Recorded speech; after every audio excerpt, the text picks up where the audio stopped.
Petrobras anunciou que vai suspender os negócios com 23 empresas citadas na Operação Lava Jato. A medida tem caráter preventivo. As 23 empresas citadas na Operação Lava Jato não poderão ser contratadas e nem participar de licitações abertas pela estatal.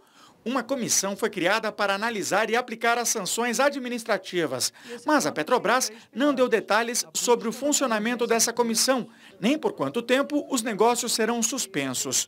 O escritório de advocacia que conduz uma investigação independente dentro da Petrobras também encontrou indícios de que os crimes apontados pela Lava Jato podem ter ligação com um fundo de pensão dos funcionários da empresa, o Petros.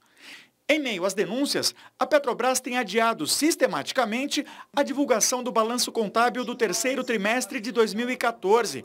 A empresa informou que a publicação do relatório só deve acontecer em janeiro do ano que vem e não contará com a revisão da PricewaterhouseCoopers, que faz a auditoria externa das contas da empresa. Diante do atraso, um fundo de credores da Petrobras em Nova York escreveu uma carta aos acionistas estrangeiros pedindo que eles pressionem a companhia pelo cumprimento do prazo da liberação do balanço. Se a solicitação não for atendida, o fundo ameaça declarar a Petrobras em situação de calote técnico. No auge da Lava Jato, Senes, um advogado das empresas disse que se elas fossem declaradas inidôneas, o país pararia. Depois isso foi encarado pelo governo e pela própria Petrobras como uma ameaça para que eles saíssem impunes. Mas como é que fica essa questão? Porque são poucas empresas capazes de fazer os serviços que são demandados pela Petrobras e a Petrobras também precisa continuar a operar e a fazer os seus investimentos.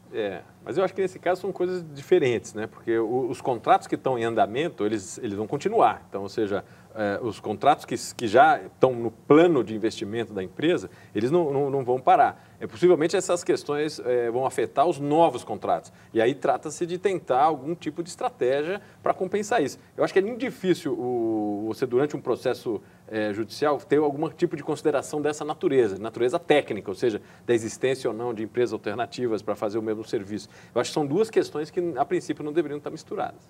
Agora, doutor, como é que a empresa tomou essa decisão antes que o julgamento chegasse ao final, né? Antes da sentença do juiz, preventivamente, a empresa já tomou essa medida. Isso cabe recurso? As empresas podem se queixar pelo fato de não ter uma decisão da justiça, ainda a empresa está se antecipando?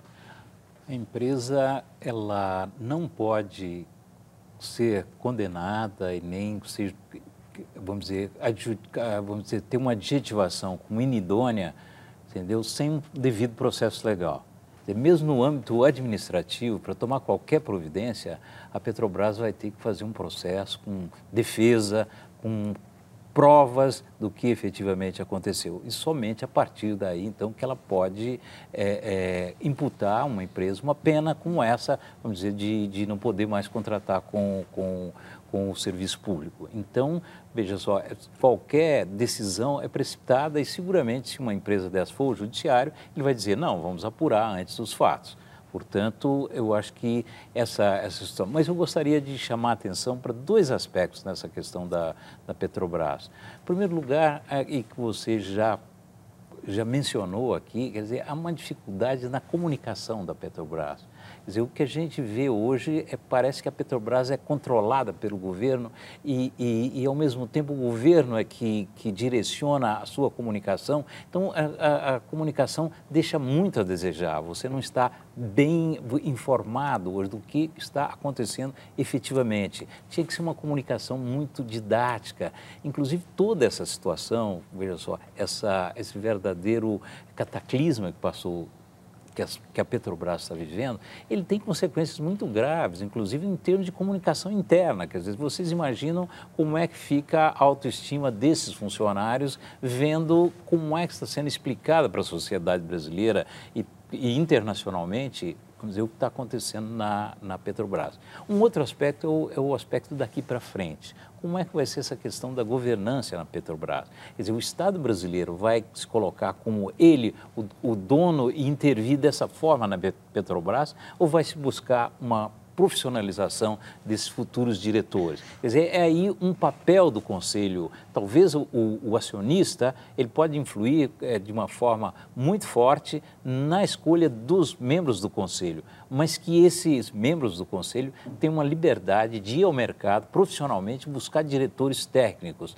Veja só, não só diretores políticos, mas diretores com passado técnico, diretores com uma capacidade de explicar essas situações todas. O Tiago da Hora diz, certeza que já estão planejando um jeito das empresas conseguirem novos contratos com a Petrobras, pelo Twitter. E pelo Facebook, Sênis, o Dermival Silva pergunta o seguinte, que ele diz, né, que o parecer independente é fundamental na divulgação do balanço da Petrobras, principalmente do terceiro trimestre de 2014, que tem sido sistematicamente adiado, e que, de outra forma, ela vai afundar ainda mais. Ele se refere, obviamente, ao fato de esse parecer que não será auditado pela PwC, que é quem faz a auditoria externa da Petrobras. Como é que fica essa questão, principalmente diante do mercado, já que o mercado está muito de olho na Petrobras para saber, de fato, qual é o impacto do prejuízo no balancete econômico aí da empresa diante desses escândalos todos? Pois é, aí eu diria que tem duas questões. Uma, a empresa vive, basicamente, como ela é uma empresa de capital aberto, ela vive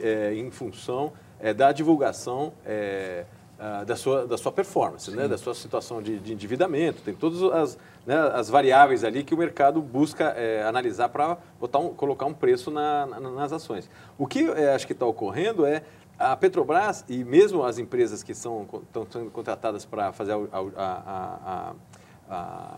a checagem dessas contas, eles estão dizendo que não estão em condições de apresentar um número de maneira a garantir a confiabilidade desses números. A fidelidade. Né? A fidelidade desses números. Então, qual que é a questão aí? Se divulga um número e depois é com o risco de daqui a um pouco ter que corrigir esses números, né, dado que essa desordem que ocorreu nas contas internas, né, derivada desse escândalo, não permite você ter uma apuração correta, ou você adia. Eu acho que eles estão administrando no limite aí dos prazos possíveis, tentar, na hora que divulgar com o maior grau de confiança possível. Eles estão se aproximando do deadline, ou seja, do período final, a partir do qual os acionistas podem, de fato, pedir questão de default da empresa, mas acho que não chegaram lá. Você está começando a vencer o último prazo. Mas sem auditoria externa... Não, que envolva uma auditoria externa. Mas a questão é que, nesse momento, você não consegue, nem a empresa, nem os auditores estão conseguindo. Qual que é a solução? É divulgar um número qualquer? Esse que é o dilema. Eles estão falando, não, é melhor não divulgar nada e vamos tentar arrumar em 30... Se não me engano, a partir de hoje tem mais 60 dias. Eu acho que eles estão administrando crise. Já era para ter sido publicado, só para deixar isso bem claro para o telespectador, já era para ter sido publicado dentro do contrato normal. Porém, o contrato prevê um adiamento de 60 dias caso aquele primeiro prazo não seja cumprido. Ela mesma, a própria Petrobras, está dizendo que vai divulgar, mas sem auditoria.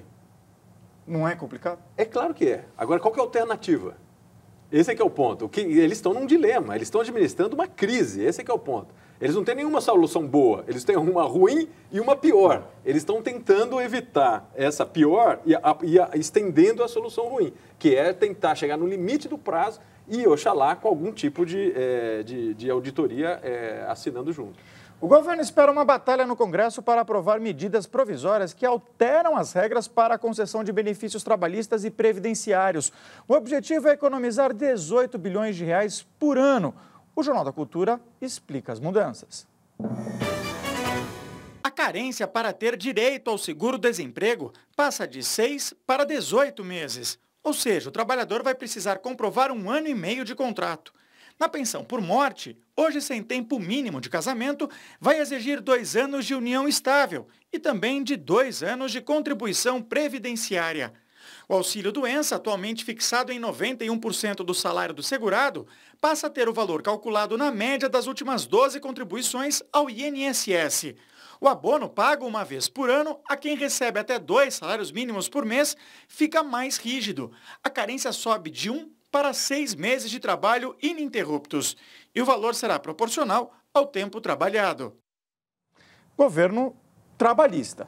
Se elegeu com uma pauta ligada aos direitos dos trabalhadores. Dilma Rousseff chegou, inclusive, a dizer que eram direitos que ela não mexeria. E, de repente, vem uma medida como essa. Como é que você vê isso, Sênis?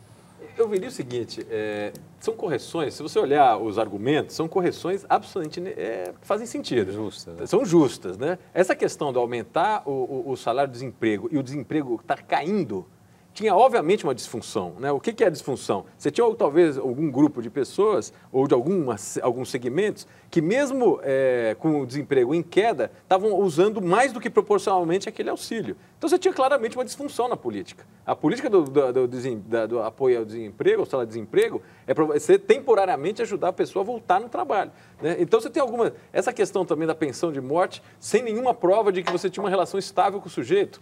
Em qualquer lugar do mundo, isso não é razoável. E no Brasil é bastante flexível. Você provar que tem 2 anos de relação estável, não é casamento, você passa a ter direito à pensão. Mas se você não conseguir provar nem que 2 anos de relação estável, é óbvio, né?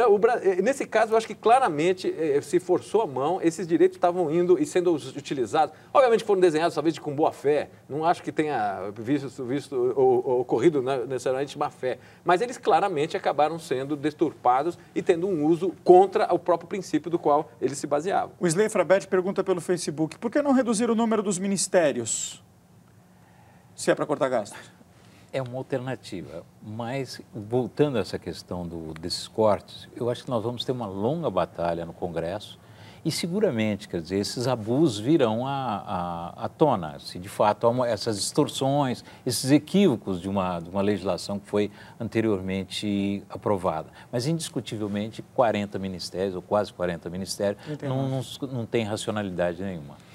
Laudo aponta que jovem negro morto por policiais americanos em Los Angeles foi baleado pelas costas.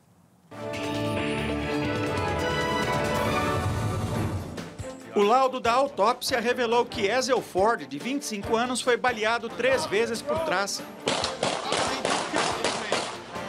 Ele tinha vestígios de maconha no corpo e uma marca do cano da arma nas costas, o que mostra que o disparo foi feito a uma distância curta. Ford morreu no dia 11 de agosto após ser baleado por policiais brancos em Los Angeles. A polícia diz que Ford empurrou um dos policiais e tentou roubar sua arma. Por isso, outro agente disparou.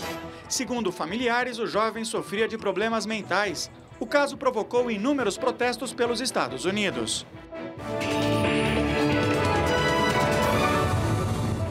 A enfermeira escocesa diagnosticada com ebola foi transferida hoje de Glasgow para Londres. Pauline Cafferty, de 39 anos, voltou no domingo de Serra Leoa, onde trabalhava para uma ONG no combate da doença. A enfermeira está recebendo tratamento no Hospital Royal Free. O centro já havia recebido outro paciente britânico com ebola, o enfermeiro William Pulley, que recebeu alta em setembro. Segundo a Organização Mundial da Saúde, a epidemia matou mais de 7.800 pessoas.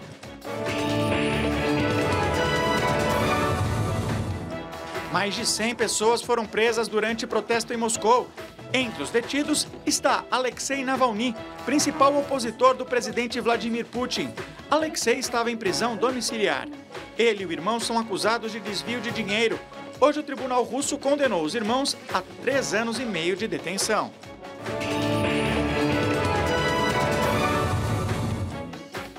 Na Austrália, um ladrão se deu mal ao tentar roubar um caixa eletrônico. Com uma camiseta cobrindo o rosto, ele coloca explosivos no caixa e usa um fósforo para acendê-los. Inesperadamente, há uma grande explosão. Ele cai e sai correndo sem levar nada. O caixa eletrônico ficou completamente destruído. O ladrão, atrapalhado, continua foragido.